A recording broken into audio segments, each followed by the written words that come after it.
Conquest in Battlefield 1942, Titan in Battlefield 2142, Rush in Battlefield Bad Company 2. There are certain game modes that seem to define each installment of Battlefield, to be the experiences that players gravitate towards and remember most vividly. With another beta of Battlefield Hardline now upon us, we're getting our hands on what I think will be the signature mode for this entry in the series, Hotwire. Now hear me out. Hotwire is basically Conquest with cars. Instead of static points around the map that each team assaults and defends over the course of the match, there are cars. To capture the point and bleed tickets from the opposing team, you need to get into the car and drive it above a certain speed. When you slow down or stop, no more capture. And when the car blows up, it respawns quickly.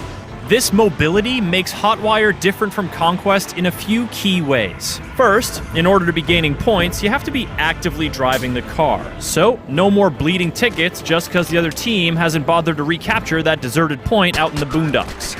And no more lying in wait out in the boondocks, racking up the XP for holding the point but actually bored out of your skull because no one's around. In Hotwire, you can't rely on the other team's passivity to keep a point. Bleeding tickets is always an active endeavor.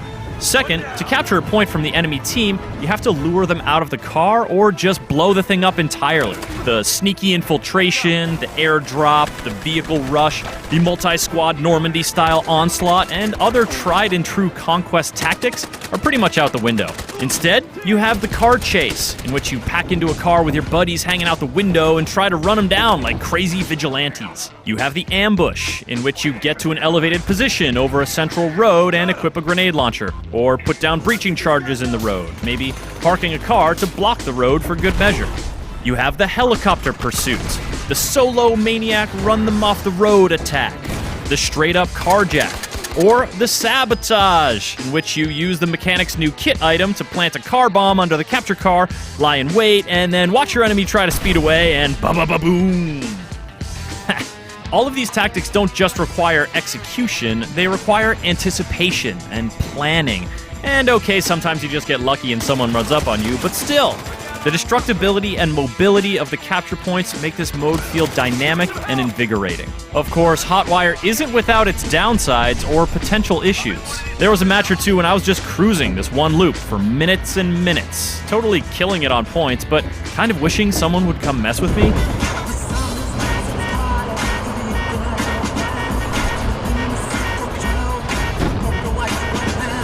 The driving mechanics are pretty solid, but you couldn't really call them enjoyable in and of themselves.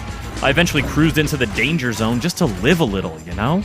It's also worth noting that I've only played a few hours of Hotwire, and as we all know, the game changes significantly once tons of people start playing it, figuring out strategies and counters, and generally being really good at stuff. It's possible that folks will figure out how to kill cars at will, or that helicopters will just rain terror over all from the jetless skies. But I still think Hotwire will succeed, because Conquest never really had an answer for the nervous energy that most players bring to the game. For every cool-headed sniper or stalwart lone defender, there were entire squads of dudes just running from point to point, capturing and then deserting them because they didn't want to sit still. They wanted to be where the action was. Well, there's no sitting still in Hotwire, and I think the frenetic fun of speeding around in mobile capture points is just the thing for the boisterous, belligerent energies of Battlefield players.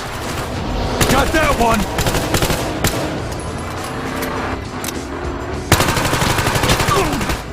One down!